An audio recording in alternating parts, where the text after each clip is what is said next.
तोपर्यंत मी शेजारच्या गावात जातो आणि उद्याच्या कार्यक्रमाची सुपारी ठरवून येतो. नक्की नक्की तू आराम करून घे. आलो आलो.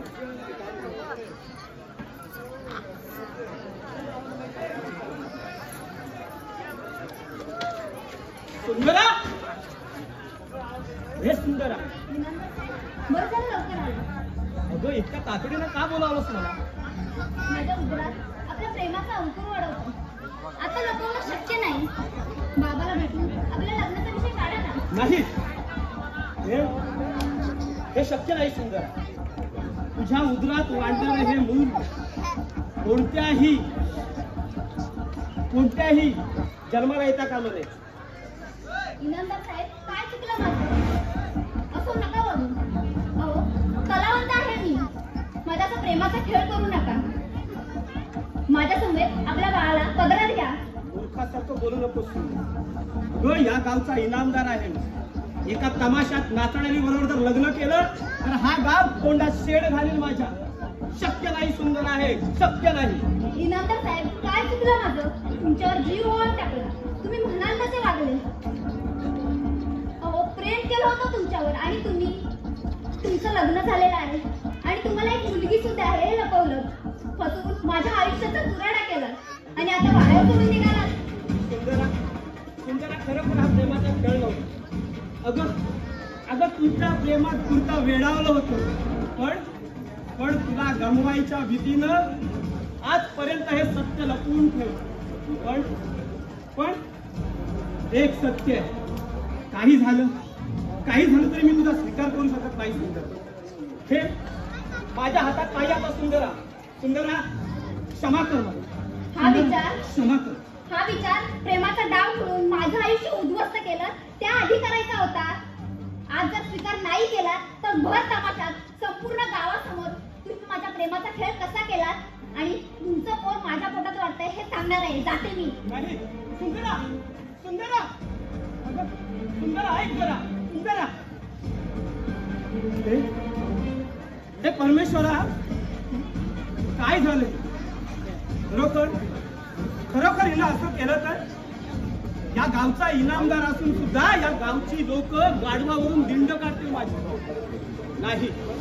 नाही, हा असं होऊ देणार नाही. हा इनामदार सुंदरा, हा इनामदार असं होऊ देणार नाही.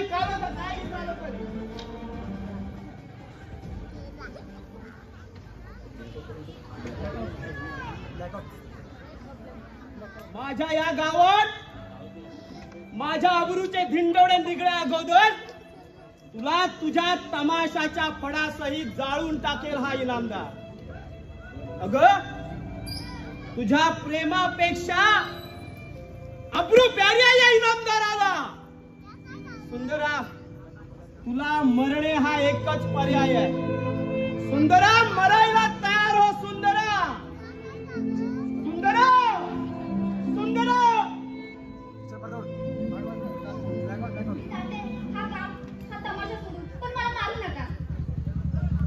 तुला जर आज सोडलं तर तुझ्या उदरात वाढणारे हे मूल उद्या मला शोधत येईल आणि हे असं करायचं नाही मला.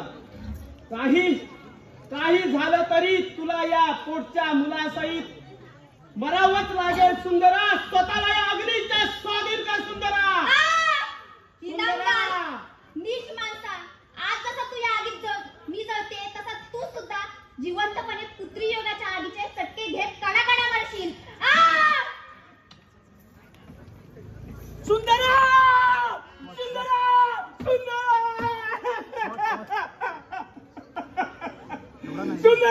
काय झालं गे? सुंदरा, इनामदार, तुला मी नाही सोडणार. मी इनामदार तुला. माझ्या हस्त्या घेता घराची तू राख राबवली केलीस याचा मी बदला घेईन. नक्कीच सूड घेईन. इनामदार नाही सोडणार. घडीदार आले.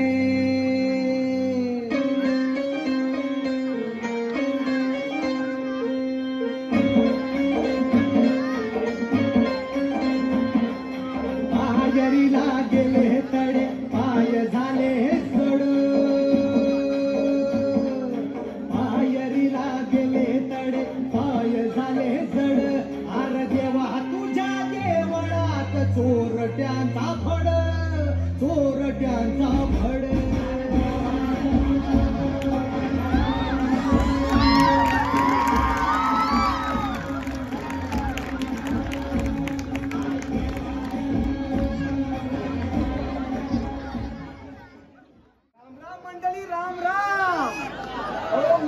मी कडक राम.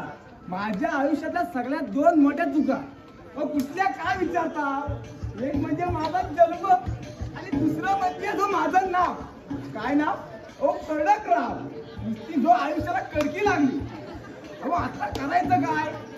हा पण आता सरकारने 1 लाख रुपयाचा इनाम जाहीर केलाय.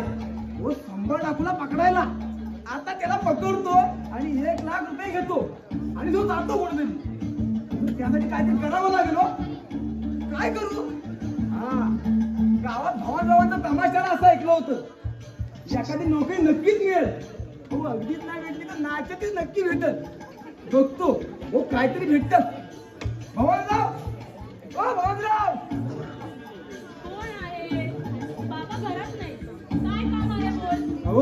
गावात भवानरावांचा तमाशाला असं ऐकलं होतं. एखादी नोकरी भेटेल म्हणून आलो होतो. फक्त नाचाची नोकरी आहे. करशील? अवघ बाई, कल्याणी बाई, कशी दिसते मी? 2 वेळचं पोटभर जेवायला भेटलं बास झालं. नाचा पण करीन मी. मग जा आज तयारी कर. रात्री तमाशा. अगं माझी कुणाची का पोहोचली.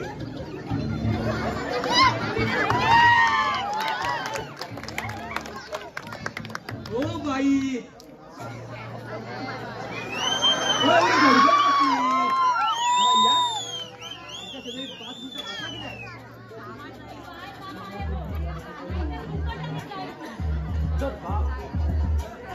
बाप घरात नाहीये म्हणून तर आलोय. म्हणजे चल एक पक्कड लावणी होऊन जाऊ दे. आलिया, ही कल्याणी टिकाऊ नाहीये. कळलं तुला? तुला जर तमाशा बघायचा असेल तर रात्री तमाशाला ये. खूप माज आहे का तुला? अगं तुझी खरी जागा त्या कालियाच्या पंगावर. कालिया, मला मारलं. चल चल तुझ्या आबूच्या दिंड्यात काढतो. कालिया, असं करू नकोस. कालिया, कालिया, आता राक्षसी वागू नकोस. अगं माझ्यातला राक्षस अजून तू पाहिला नाहीये. चल माझी रात रंगीन कर. वागू नकोस कालिया. असा साली कालिया, भगवान श्रीकृष्णाने गीतेत सांगून ठेवलंय, जेव्हा जेव्हा धर्माचा नाश होईल, या पृथ्वीवर पाप वाढेल, तेव्हा तेव्हा धर्माच्या संरक्षणासाठी आणि तुझ्यासारखा राक्षसाचा संहार करण्यासाठी कुणाला तरी शस्त्र उचलावंच लागेल. मग पाहतोच ना कोण येतं तुझ्या रक्षणासाठी ते. चल चल.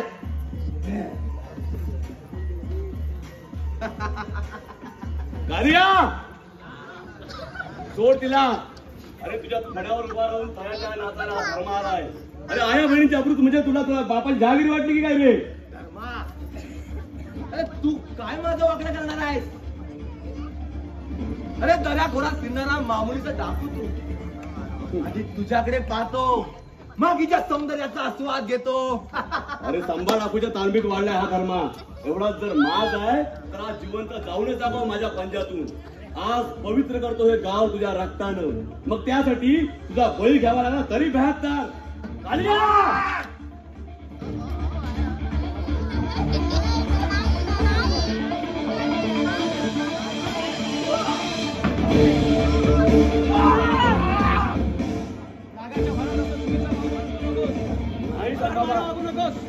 नाही संभाबा, हा विषारी साप आहे.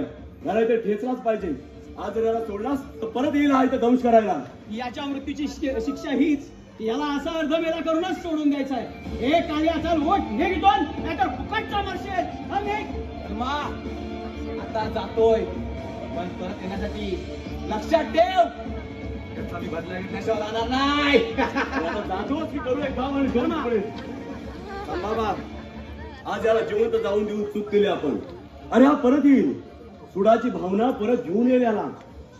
जेव्हा परत येईल तेव्हा त्याच्या पापाची शिक्षा त्याला नक्कीच देऊ. पण अधर्मानं वागू नकोस. चल चल. थांब बरं.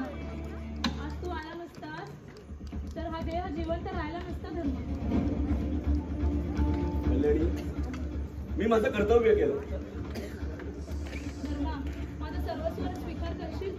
ओ बाई, तुमच्या सौंदर्यावर खुश होऊन कुणी सावकार हसत तुमच्याशी लग्न करेल. आयुष्यभर त्याची राणी होऊन जगाल. कुठे ह्या रांगड्या धर्माच्या नादाला लागून स्वतःचं आयुष्य खराब करताय. धर्मा, नाचणारीच्या तारुण्यावर बोलून जवळ करणारे बरेच भेटतील, पण हेच तारुण उतरणीला लागलं की हेच सावकार सोयीस्करपणे झटकून देतात. मला तुझ्यासोबत दरापरातून जगायला हवं. अगदी समानाचं आयुष्य तरी जगेल मी. नका बाई, नका तुमच्या चाळांच्या नादात त्या रांगड्या धर्माला अडकवू. नका, येतो मी. कालिया, धर्मा, धर्मा, सर्वस्व स्वीकार कर. धर्मा, धर्मा,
काय सुंदर स्वप्न होतं.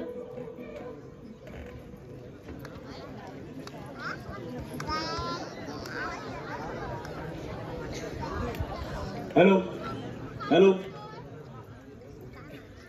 सभ्यतेच्या पोशाखाखाली अंधार पसरलेल्या जगात जिथे प्रेम विश्वासघातात बदलतं आणि निष्पापपणा क्रूरतेला भेटतो, तिथे उत्कटतेची, फसवणुकीची आणि सुडाची कहाणी उलगडते. तुटलेल्या स्वप्नांच्या प्रतिध्वनीमध्ये एक तरुण स्त्री उत्कटतेच्या मादक मोहाला शरण जाते. ज्याच्यावर निस्सीम प्रेम केलं तो वैयक्तिक प्रतिष्ठेच्या नावाखाली तिलाच संपवतो आणि इथेच चिणगी पडते. पितृप्रेमानं वेडा झालेला एक सामान्य बाप असामान्य असं पाऊल उचलतो आणि सुरू होतो बदल्याचा, संतापाचा आणि पश्चातापाचा करून खेळ. सादर करीत आहोत समाजातील भयंकर, भीषण, हृदयद्रावक असं सत्य.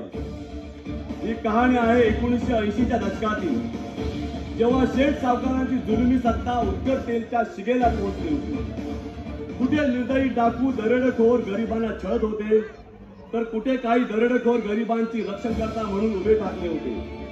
अशातच नावारूपाला आला एक धर्मानं वागणारा, न्यायाचा बदला आसुदाने घेणारा एक रक्षणकर्ता, डाकू धर्मात्मा. 15 वर्षाचा कालावधी लोटला. इनामदारानं सुंदराला जाळून आजही आपल्या कर्माच्या पश्चातापात जळतोय. रागाच्या एका महाभयंकर क्षणाला स्वतःची अब्रू वाचवायला इनामदाराने सुंदराला जिवंत जाळलं. तिच्या चितेच्या ज्वाळा शांत झाल्या, पण इनामदाराच्या मनात पश्चातापाची जी आग उसळली, तिच्या ज्वाळा आजही चटके देत आहेत. संभानं प्रतिशोधासाठी इनामदाराची मुलगी पळवली. आज 15 वर्ष लोटली. आजही इनामदार पश्चातापात जळतोय आणि संभा प्रतिशोधात. 15 वर्षानंतर पुन्हा एकदा ढोलकीचा आवाज आणि घुंगरांचा नाद या गावात घुमला.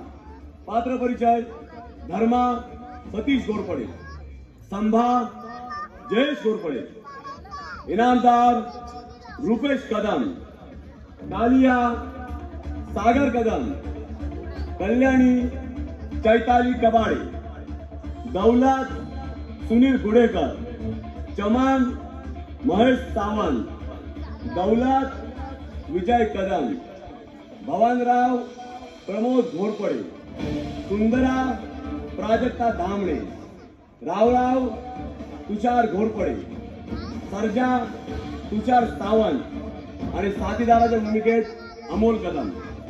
15 वर्षाच्या कालावधीनंतर पुन्हा एकदा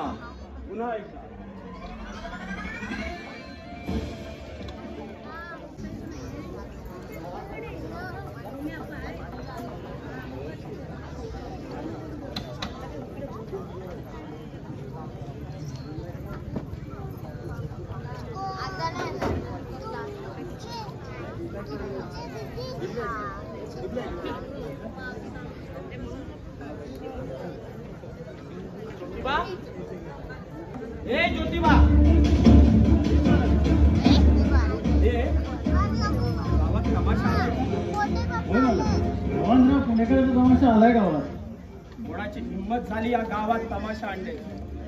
अरे या गावचा पाटील मी, या गावचा इनामदार मी, आणि माझ्या मर्जी विरुद्ध या गावात तमाशा आणण्याची हिंमत दाखवली तरी कोणी?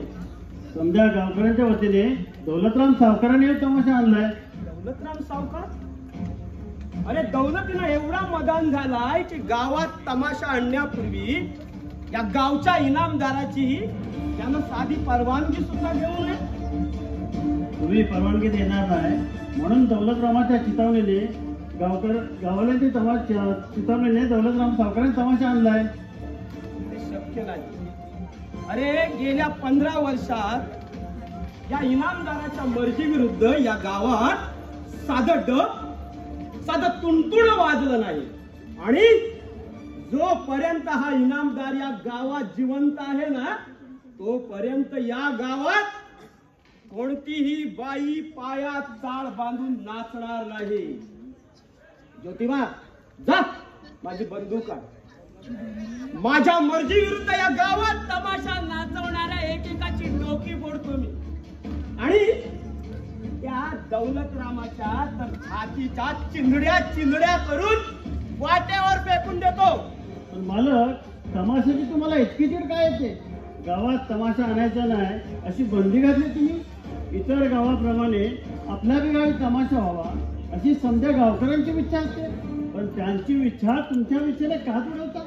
मालक, मला ठाव आहे 15 वर्षापूर्वी तुम्ही बी तमाशाचे लय शौकीन होता, पण एकाएकी तमाशात वगैरे का धरला तुम्ही? हो जो, हा तमाशा माझा वैरी आहे.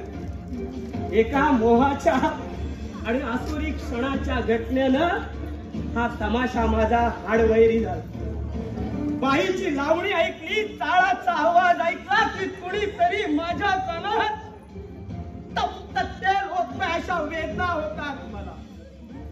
असं घडणार नाही, कालही घडणार नाही. जोपर्यंत हा इनामदार या गावात आहे तोपर्यंत या गावात तमाशा होणार नाही म्हणजे नाही. मालक, मालक,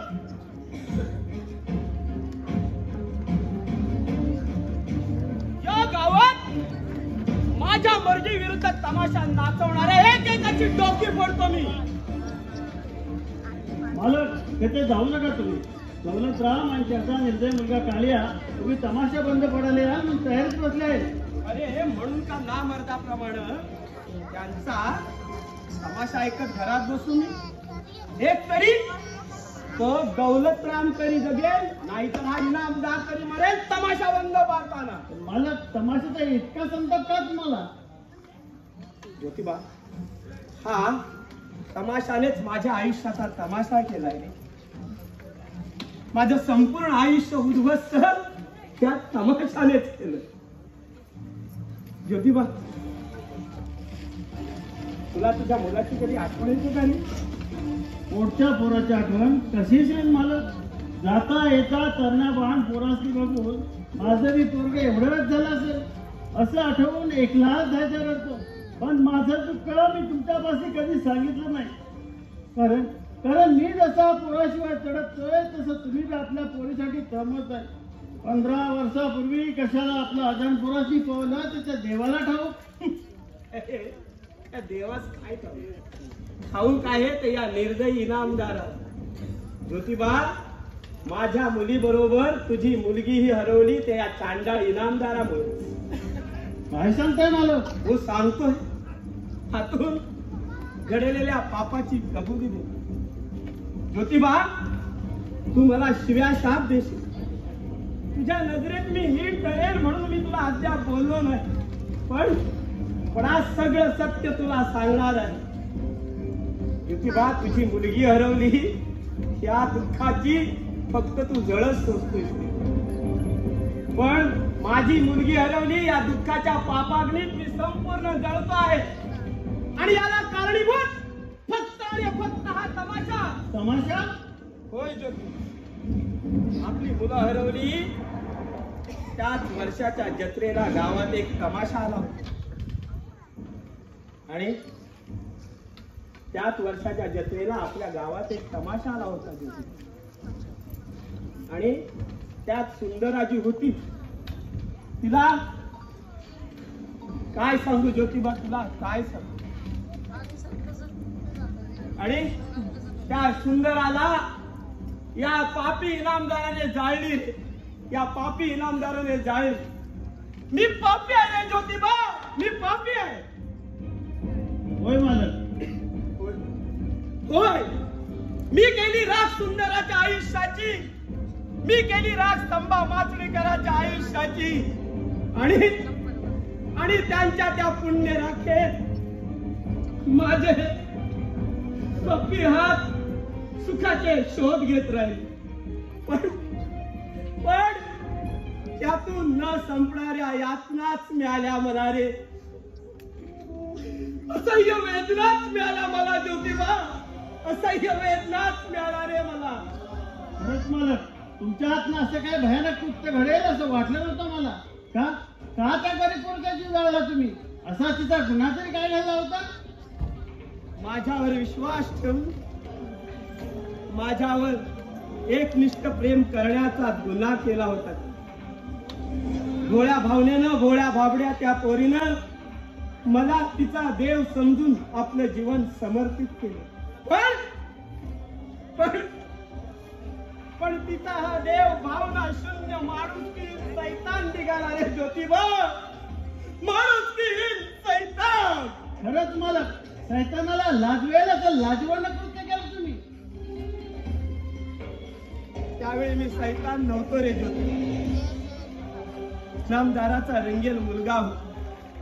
माझं लग्न होऊन मला एक मुलगी सुद्धा होती. पण सुंदराच्या प्रेमानं वेडावलं होतो. तिच्या पाठी वेड्यासारखा गाव हिंडत होतो. सुंदरा ही प्रेमानं वेडावली होती माझी. पण तिच्या उदरात माझं मूल वाढतंय हे मला ठाऊक नव्हतं. आणि माझं लग्न झालंय हे सुंदराला सुद्धा ठाऊक नव्हतं. पण ठाऊक झालं तेव्हा माझं हे पाप भर तमाशात समाजासमोर जाहीर करण्याची भीती घातली मला तिनं. आणि इथंच माझ्या मनात सैतानी अंकुर उगवला. स्वतःची अब्रू वाचवण्यासाठी पुरता सैतान झालो मी जाळला स्तंभा माचणीकराचा तमाशा. गाव गुंडांच्या मदतीनं मी जाळला स्तंभा माचणीकराचा तमाशा. मी जाळली सुंदराला. या पापी इनामदाराने जाळली रे सुंदराला. या पापी इनामदाराने जाळली.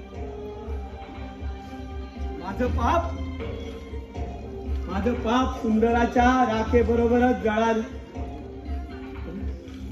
मरता सुंदरानं माझं नाव घे प्राण सोडला आणि आणि आणि संभा सुडाने पेटून उठला. आपल्या जळता पुरता सूड घेण्यासाठी तुमच्या जिवंत पुरला पडलं. मालक, तुमच्या पापाचं माप त्याच वेळी संभ्याने तुमच्या पत्रावर टाकलं. पण मी काय पाप केलं होतं? माझ्या कोणत्या गुन्ह्याची शिक्षा संभ्याने मला दिली? तुमच्या पापात मला का भागीदार केलं त्याने? माझ्या सोन्यासारख्या पोराला पळवून माझं बापाचं हृदय का तडफडलं? सांगा मला, कोणत्या जन्मीचं पाप मिळालं मला हे? की तुमची इमाने इतबारे सेवा केली, त्याचे फळ दिलं तुम्ही मला? ज्योतिबा, क्षमा कर मला. ज्योतिबा, क्षमा कर. कशी क्षमा करू? तुम्ही माझे मालक नसता तर या क्षणी गोळी घालून तुम्हाला मी ठार केलं असतं. होय ज्योतिबा. अरे अरे ही शिक्षा योग्य आहे मला. ही घे बंदूक, ही घे बंदूक ज्योतिबा. आणि आणि मला तुझा मालक न समजता बेधडक गोळी घाल मला ज्योतिबा, बेधडक. क्षमा करा मालक. रागाच्या भरात मी माझी पायरी चुकलो. कल्ल्या मठाची जाण विसरलो. दोष तुमचा नाही. दोष असेल तर माझ्या कुठला तरी कर्माचा.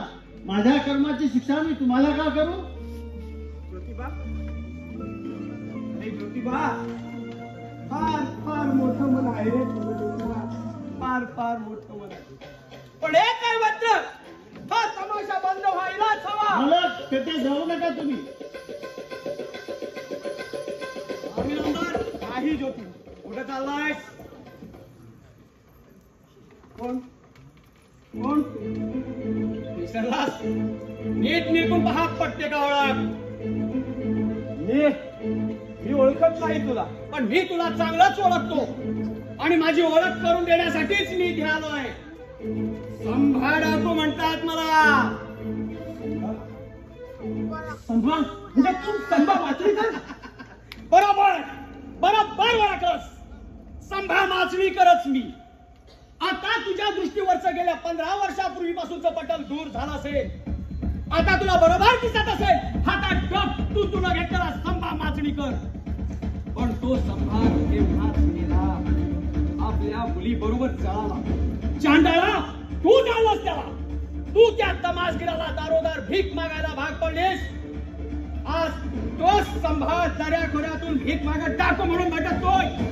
इनामदार, अरे गेली 15 वर्ष मी या सुडाच्या क्षणाची वाट पाहत होतो.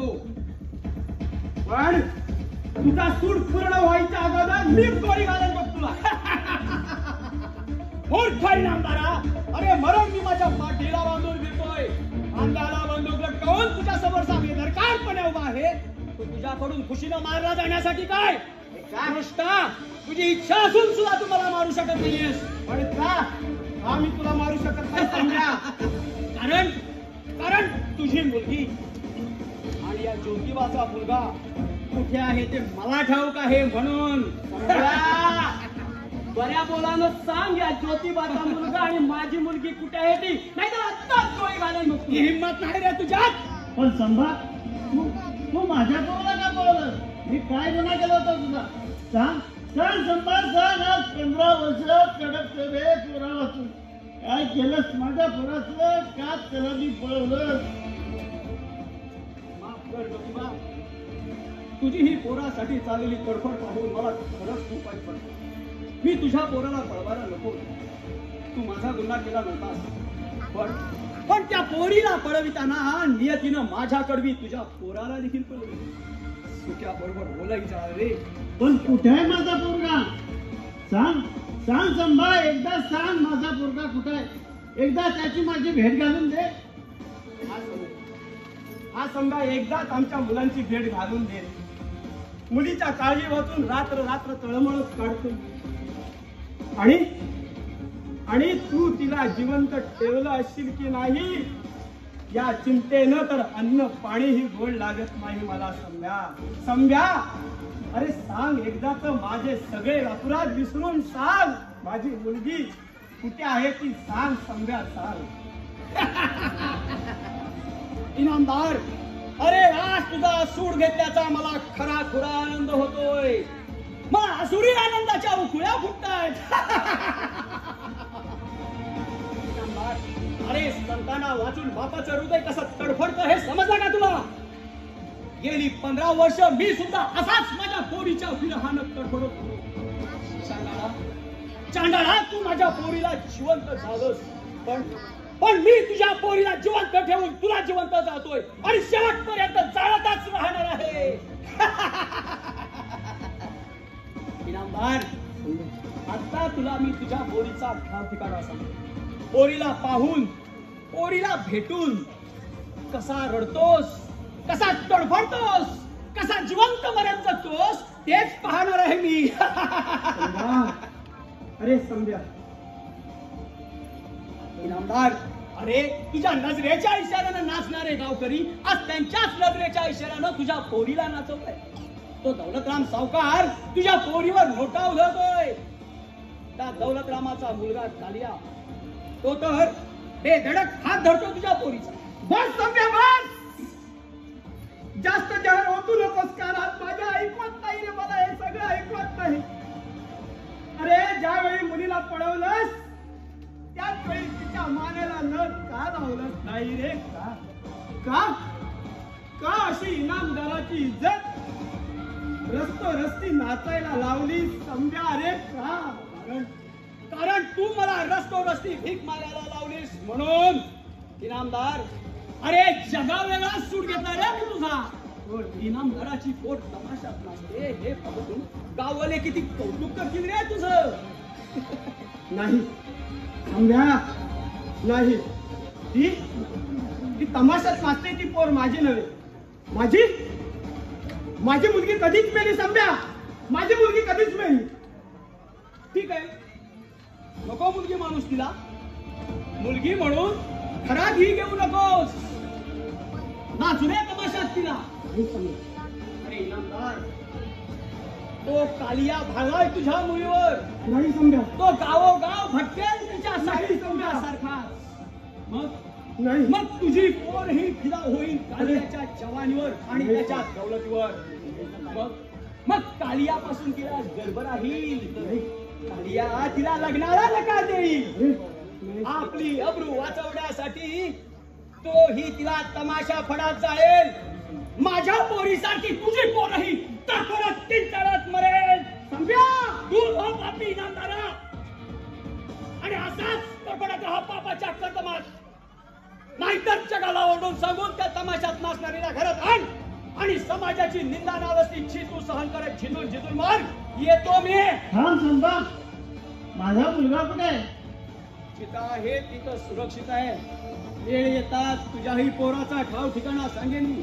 पण सध्या माझ्या सुरक्षिततेसाठी हे रहस्य मला रहस्यच ठेवावं लागेल. कारण मी केव्हाही आणि कधीही या इनामदाराचं मूक आक्रमण पाहण्यासाठी येईल. येतो मी. नाही मालक, त्याला मारू नका. त्याला मारला तर माझा मुलगा शेवटपर्यंत मला भेटणार नाही.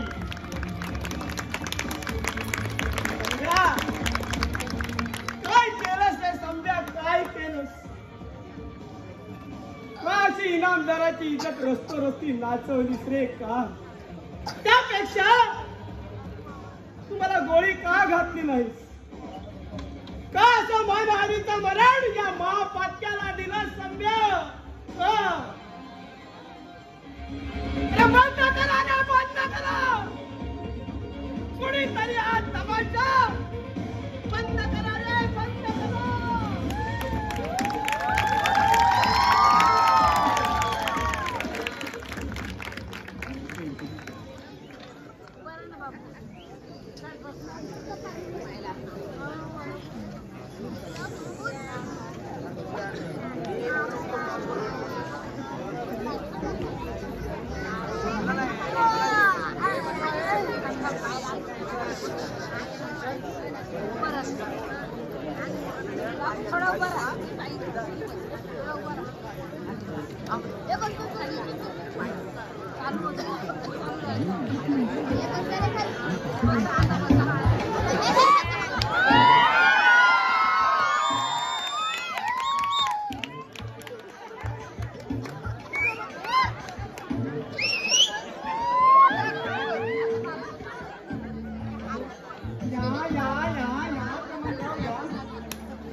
म्हणजे आम्ही काय उपाशी आहोत म्हणजे तसं नाही.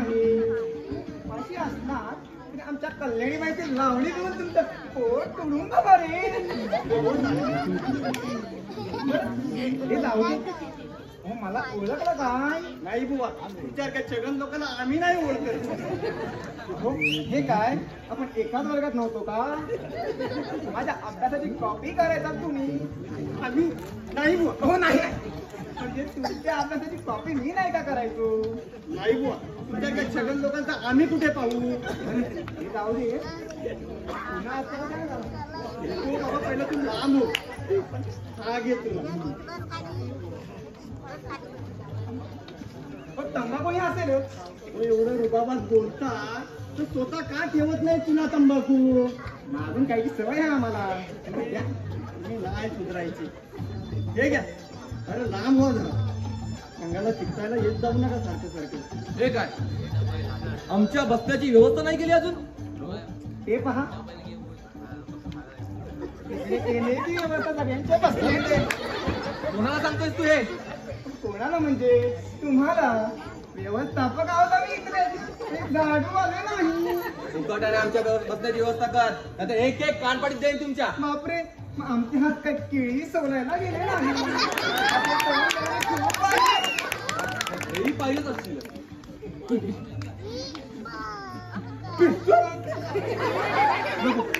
मला मारू नका हो. मी ते बायका बोलाशिवाय मरेन हो. मला मारू नका. पोरं नवीन आहे ती. काय आगळे भेळ असेल तर क्षमा करा. अरे सावकार, या सावकार. अरे बसा ना टाकल्या सावकारांना. कालिया, ते पिस्तूल कुणासाठी काढलंस? पिस्तूल इनामदारासाठी आणलं होतं. बस साल्या या पोरांनी गडबड केली. थोडी अरे पोरा, तुला कसं, कुठे आणि काय वागावं हे काही कळत नाही. अशानं तूही गोत्यात येशील आणि मलाही एक दिवस गोत्यात आणशील. बळवंतराव, तमाशा सुरू करा.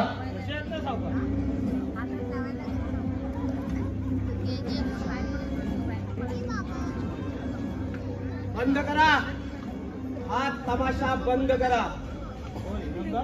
होय, मी इनामदारच सांगतोय. भवानराव, कोणाच्या हुकमावरून तू या गावात तमाशा करतो आहे? माझ्या हुकमावरून हा तमाशा सुरू आहे. ए, हुकूम देणारा कोण रे? या गावचा इनामदार पाटील मेला काय? आणि होय, माझ्या मर्जी विरुद्ध या गावात तमाशा करण्याची तुझी हिंमतच झाली कशी? इनामदार, हिंमत माझी नाही, या साऱ्या गावकऱ्यांची हिंमत आहे. कळलं? बरोबर बोलला इनामदार. तुमच्या एकट्याच्या तंत्रानं खरं गावकऱ्यांनी का वागावं? अरे वागावंच लागेल, नाहीतर तिथं रक्ताचे पाठ वाहतील. इनामदार, ओ त्याच तयारीनं आलो मी. ओ बांगड्यानं भरता बंदुका भरून आलो मी. तमाशा बंद पाडण्याच्या हट्टापायी तुम्ही तुमचा नाहक प्राण गमावाल. शाने असाल तर आल्या पावली परत जा. ए कालिया, तू शहाणपणा शिकू नकोस मला. शानपणा शिकवतो इनामदार. अहो, हे सर्व गावकरी तुमच्या विरोधात आहेत. तुम्ही मला मारायला बंदूक घेऊन आलात असे सर्व गावकरी साक्ष देतील. आणि जर त्यातूनच जर खून घडला तर ही न्याय देवताही माझं काही करू शकणार नाही. शाने असाल तर आल्या पावली परत जा. अरे हट, असा परत जाण्यासाठी आलो नाही मी. हा तमाशा बंद पाडूनच जाणार. भवानराव, या दौलतरामाने तुला हा तमाशा करण्यासाठी किती पैसे दिले होते रे? 5,000 रुपये दिलेच सावकारांनी. मी 7,000 रुपये देतो, पण तमाशा होता कामा नये. भवानराव, मी 10,000 देतो, पण तमाशा इथे झालाच पाहिजे. भवानराव, मी 20,000 रुपये देतो, पण तमाशा न करता निघून जा. मी 25,000 देतो, तमाशा झालाच पाहिजे. भवानराव, मी तुला 50,000 रुपये देतो, पण कृपा करून हा तमाशा करू नकोस भावांना. पण का सावकार? हो, गावात तमाशा होऊ नये अशी तुमची इच्छा का? तमाशा बंद करण्यासाठी एवढी धडपड का? इनामदार, तो काय इतक्या कागुलतेने विनंत्या करतात? अरे भगवानराव, तू मागशील तेवढे पैसे देतो, पण कृपा करून कारण विचारू नकोस. ते मला नाही सांगता यायचं. कारण 15 वर्षापूर्वी या गावात जत्रा भरली होती आणि या जत्रेमध्ये तमाशा सुरू होता आणि या तमाशामध्ये या इनामदाराची मुलगी हरवली आणि त्या वेळेपासून या इनामदाराने गावात कोणत्याही प्रकारे तमाशा होऊ दिलेला नाहीये. हो, पण मुलगी हरवण्याचा आणि तमाशाचा संबंधच काय? तो संबंध फक्त आणि फक्त या इनामदारालाच ठाऊक. गावकरी हो, तुम्हापैकी कोणाला संतान वियोगाचं दुःख झालं नसेल का? झालं असेल ना, म्हणून का तुम्ही संपूर्ण गावाला वेठीस धरा? हो, कारण तुम्ही पडला सर्वसामान्य शेतकरी. तुमच्या हाती कोणती सत्ता नाही आणि हे इनामदार गावचे पाटील आपल्या पाटील की सत्तेमुळे गेली 15 वर्ष गावातील गावकऱ्यांना असंतोषाने तुमसत आहेत. गावच्या तरुणांच्या इच्छा आकांक्षांच्या होळी करत आहेत. गावकरी हो, यापुढेही या इनामदाराची जबरदस्ती सहन कराल का? नाही. मग या इनामदाराविरुद्ध मला साथ द्याल की नाही? देणार. इनामदार हो, या सर्व गावकऱ्यांची एकी झाली आहे आणि मी जर त्यांच्या इच्छेविरुद्ध वागलो नाही तर इथेच मुर्दा पडतील माझा. मोहनराव, मग निदान त्या पोरीला तरी या तमाशात नाचू नको. पण का? कारण मी तिला दत्तक घेणार आहे. इनामदार, होय, तुम्हा सर्वांना माहितीच आहे की माझी अफाट संपत्ती आहे आणि या संपत्तीला कुणीही वारस नाही. म्हणून हा वारसा हक्क मिळावा म्हणून मी या मुलीला दत्तक घेणार आहे. भवानराव, इनामदार, होय. ऐका गावकरी हो, एकेकाळचा तमाशाचा जबरदस्त शौकीन हा इनामदार आज तमाशातल्या एका मुलीला दत्तक मानणार आहे. आपली लाखो रुपयांची संपत्ती तिच्या पायी ओतणार आहे. हे काय आम्हाला कळत नाही? का एवढं नवल घडतंय? हा इनामदार तमाशातील बायांसाठी रात्रंदिवस भटकणारा दौलतराम. इनामदार, तुझा पूर्व चारित्र्य साऱ्या गावकऱ्यांना ठाऊक आहे. तू तमाशाच्या किती नादी होतास हे काय आम्हाला माहित नाही. तू तमाशातील मुलीला दत्तक म्हणून तिच्या पायी आपण लाखो रुपयाची संपत्ती उधळणार आहेस. त्या मुलीला घरी आणणार आणि राजूनसपणे तिच्याशी रंगढंग. दौलतराम, तोंड सांभाळून बोल. तुझं पोटातलं माझ्या ओठावर आलं म्हणून माझे शब्द झोंबलेले दिसतात तुला. ती बरोबर बोललाच नव्हता. अरे इनामदार, एवढ्या कुकर्मासाठी पवित्र पिता-पुत्रीचं नाटक का विचारता? गावकऱ्यांनो, तुम्हीच सांगा, तमाशातील मुलीला तुम्ही कधी दत्तक घेतल्याने तुम्ही ऐकलं आहे? हो, दत्तकच घेण्यासाठी गावातील प्रतिष्ठित कुटुंबातील मुलं या इनामदाराला कधी दिसलीच नाहीत. हो, पण एकेकालचा रंगेल इनामदार, याला आपली पापी वासना तृप्त करायची आहे.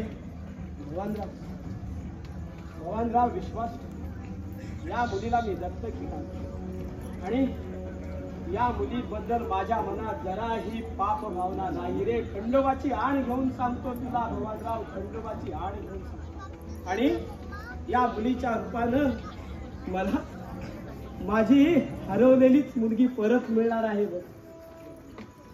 वाह वाह इनामदार, अरे तुला मुलगी दत्तकच घ्यायची आहे तर त्या पांडूची घे ना. त्या बिचाऱ्या पांडूला 5 मुले आहेत. त्याच्यातली एखादी मुलगी दत्तक घेतलीस तर त्या बिचार पांडूच तरी बरं होईल रे. हो, दत्तकच घ्यायची असेल तर मी माझी मुलगी द्यायला या इनामदाराला तयार आहे. पण याला गावातील मुलं दत्तक म्हणून नको आहेत, कारण याला त्यांच्यावर रंगेर रात्री रंगवता येणार नाहीत ना. चमन, जास्त जीभ बेताल सोडू नकोस, नाहीतर तुझा हा चेहराच रक्ताने रंगवून टाकेल बघ. अरे त्यामुळे काही सत्य बदलणार नाही. मोहनराव, तुमची मुलगी या इनामदाराला दत्तक म्हणून देऊ नका, नाहीतर पिकलेली वासना तुमच्या मुलीला फसवून शेवटी रस्त्यावर सोडेल. नाही भाऊ, विश्वास ठेव. मुलगी मला दत्तक दे. अरे आजपर्यंत हा इनामदार या गावात ताठ मानेनं जगला, पण आज तुझ्या पुढे वाकून कळकळीची विनंती करतो आहे रे. ही मुलगी मला, मी तिच्या आयुष्याचं कल्याण करेन. अरे गाववाल्यांनो, विश्वास ठेवा माझा. या मुलीबद्दल माझ्या मनात मुळीच पाप भावना नाही रे. मी तुझ्या आयुष्याचं कल्याण करेन बघ भवानी. भवनराव, तुझ्या आयुष्याचं कल्याण करेल, पण त्या पोरीच्या आयुष्याचं मात्र वाटोळ कर, वाटोळ. हा इनामदार ती बरोबर बोलला सावकार. बरं, आम्ही येतो. तमाशाची तयारी सुरू करा. चमन, चल निघूया आपण. विश्वास ठेव माझ्यावर, त्या मुलीचं कल्याणच करेन. इनामदार, तुम्ही एवढ्या कन्याप्रेमाने पागल का झालात? एका नाचदारणीला मुलगी म्हणायला तयार झालात. यावरून वाटतं ही मुलगी तुमचीच असावी. नाही, ती माझी रक्ताची मुलगी नाही. मी तिला नात्याची मुलगी मानतो. इनामदार, हो तुमचं म्हणणं पटतं मला. एका विराई बापाची भावना मी समजू शकतो. इनामदार, हो पण माझा तमाशा ज्या मुलीवर अवलंबून आहे, आणि तीच जर गेली तर त्या तमाशावर पोट भरणारी माझी कलावंत मंडळी उपाशी मरतील, आणि माझ्या आयुष्याचं काय? भगवानराव चिंता, या मुलीबद्दल तुला मी 1.5 लाख रुपये देईन. भवानराव, मुलगी जर विकणार नसेल तर मी या मुलीचे हसत हसत 2 लाख मोजायला तयार आहे. आली बाबू, हो, मुलगी इनामदाराच्या गती गेली काय आणि माझ्या गती शोभा झाली काय, एकूण एकच. आलिया, इनामदार, तुमची जर एक बंदूक कडाडली तर माझ्या 10 बंदुका कडाडतील. लक्षात ठेवा, मला तुम्ही मारालच, पण तुम्ही सुद्धा जिवंत वाचणार नाही. बाबा, काय चाललंय हे? का माझ्या आयुष्याचा सौगाळा तुम्ही असा जाहीरपणे मांडलाय? मी काय यांना बाजार वस्तू वाटली का? लिलाव पुकारून खरेदी करायला, आणि तुम्ही सुद्धा विकायला मला तयार झाला? मी बोलतो, अगं मी तुला कसा विकेल? अगं मी तर तुझ्या सुखी भावी आयुष्याची स्वप्न पाहतो, पण तुझ्या इच्छेविरुद्ध वागणार नाही मी. तू कोणताही निर्णय घे. हा गाव सोडून जायची, चालू तमाशा बंद करून जायची तयारी दाखवलीस तरी मी तयार आहे. मग बाबा, माझा मी निर्णय घेतलाय. आज जे इथे नाटक घडत आहे, अशीच नाटके जागोजागी थोड्याफार फरकान घडत राहणार आहे. कलेची सेवा करता करता स्वतःची किंमत करून घेण्यापेक्षा या इनामदारासारख्या पुत्रवत्सल बापाची लेक म्हणून राहणं लाख मोलाचं ठरेल बाबा. होय बाबा, तुमच्या मुलीचं भलं या भल्या माणसाकडे राहूनच होणार आहे. इनामदार साहेब, मी तुमचं तडफडणारं हृदय ओळखले. तुमच्या शब्दातून व्यक्त होणारी निष्पाप भावना मी जाणलीये. इनामदार साहेब, मी तुमची दत्तक गम्य व्हायला तयार आहे. पण मी असं होऊ देणार नाही. पण माझ्या इच्छा आहे ना. तू कोण? मी कोण हे येता अवकाश कळेल तुला. मला पुरतं कळलंय तू कोण आहे ते. गावोगावी तमाशा करतो आम्ही, आणि आमच्या तमाशाच्या अगोदर तुझ्या बापाच्या काळ्या कृत्याची जाहिरात आमच्या जाहिरातीच्या अगोदरच होते. ए दीड दमडीच्या पोरी, या कालियाला आव्हान देऊन त्याची बदनामी करतेस तू. या कालियाचा मना हातात घेणं इतकं सोपं नाही. पश्चाताप करावा लागेल तुला. अशा धमक्या देणारे काय सर्प आम्ही गावोगावी नेहमीच पाहतो. पण मला तू प्रथमच पाहतायस. मला तुझी वृत्ती कळली मला. शेवटी काय, जातीवरच जाणार तू. नोटांच्या पायगड्यांवर सोन्याचे पैंजण बांधून नाचणार तू एक नर्तिका. तुला एवढी मस्ती का? तुला मस्ती चालले ह्या इनामदाराच्या संपत्तीची. त्या इनामदाराच्या संपत्तीवरच्या विचारावर नाचण्याचे सुखस्वप्न पाहतायस तू. मग त्यावर इनामदार तुला मुलगी म्हणू दे. अत्वार केली आलिया, इनामदार. असा अमर्यादपणे वागून मला माझ्या मर्यादेची सीमा ओलांडायला लावू नकोस कालिया. इनामदार, एका नाचताना मुलगी मानून ती मर्यादा केव्हाच ओलांडली तुम्ही. बघतो मला कोण अडवतो तू. हा कालिया सुरुवातीपासून तुमच्या मार्गात आडवा आलाय इनामदार. तुला तर अजिबात घाबरत नाही, आणि तुझे ते गाव गुंडांना तर अजिबात घाबरत नाही. सांगू दे बघतो मला कोण अडवतो ते. इनामदार, आलिया, हे रसरशीत आलिया, फळ सोड तिला. तुमच्या मुखी लागू देणार नाही मी. आलिया, सोड तिला. गोळी जाण्याचा प्रयत्न करू नका. आलिया, सोड तिला.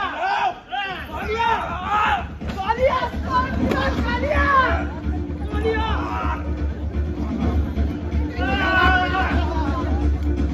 बाबा, तुम्ही काय केलं माझ्यासाठी? बाबा,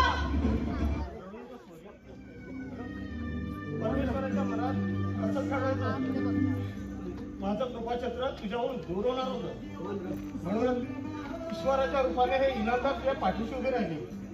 इनामदार, इनामदार, मी माझ्या पोरीला तुमच्या स्वाधीन करतोय, सांभाळा तिला. बाबा भगवानराव, काळजी नसावी. या मुलीचा मी माझ्या प्राणापलीकडे सांभाळ करेन भगवानराव. अरे तुला सांगायचंय पोरी, तुझ्या जन्माचं अर्धवट असते. बाबा बाबा पोरी तू माझी मुलगी नव्हे. भगवानराव, तुला कोणीतरी या तमाशात आणून सोडलंय पोरी. काय सांगता बाबा? मग मी मुलगी कोणाची? सांगा सांगा बाबा. या आयुष्याच्या या तमाशाच्या वाटेवर माझ्या आयुष्याची वाट लावणाऱ्या त्या चांडा बाबाचं नाव तरी मला सांगा. मलाही ठाऊक नाही पोरी. आता हे इनामदार तुझे पिता आहे. इनामदार सांभाळा माझ्या पोरीला. या त्या काल्यापासून बाबा बाबा